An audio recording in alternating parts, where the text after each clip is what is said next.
눈뜨고 일어났더니 뭔가 낯설은 곳이고 침대 옆에는 누군가 누워있는 게 보입니다. 느낌이 이상해서 자세히 봤는데 빨간 점퍼를 쓴 남자가 엎드려 있었습니다. 더 자세하게 보니 남자 머리 옆으로 분명히 피가 흥건히 젖어 있습니다. 꼼짝도 하지 않고 숨도 쉬고 있지 않은 모습이 분명히 죽은 것 같습니다. 이럴 때 어떻게 행동하고 대처를 해야 할까요?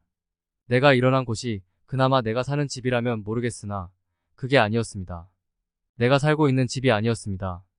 내가 사는 집은 아니지만 구조가 무척이나 익숙합니다. 사연은 이렇습니다. 김찬호 오동민은 경찰지망생으로 시험을 준비 중에 있습니다.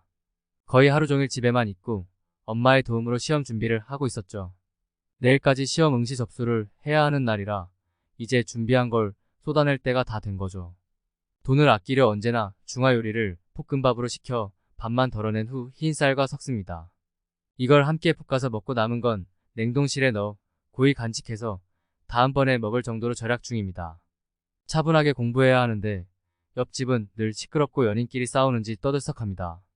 귀마개로 막고 공부를 해야 할 정도로 방음도 잘 안 되는 원룸입니다. 시험에 응시하려 인터넷에 접속하니 돈이 하나도 없어 난감합니다. 차마 엄마에게 돈을 좀 달라고 하고 싶지만 도저히 입에서 떨어지지 않습니다.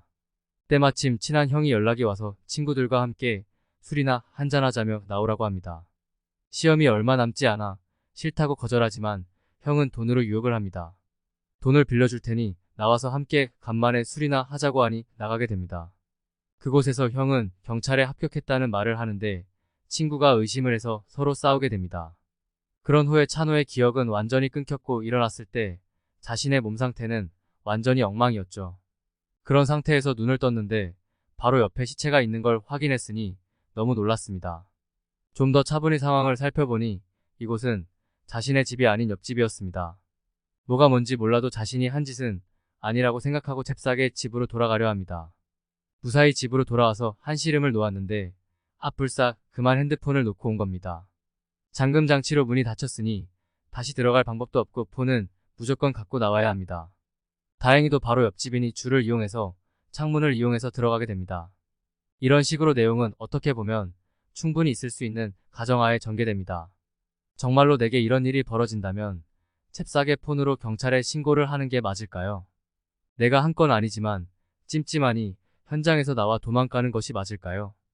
나는 경찰 시험을 앞두고 있어 조금이라도 곤란한 일이 벌어지면 안 되는데 말이죠. 더구나 그 집에 살고 있는 고현민 최희진까지 등장하며 일은 더욱 꼬이고 맙니다. 고현민이 살해를 한 것인지 어떤지는 모르는 상태에서 김찬호는 어떻게 해야 할까요? 한국 독립영화에 기발한 상상력이 발휘되는 영화인데 상영시간도 93분으로 적절하게 볼 수 있어요.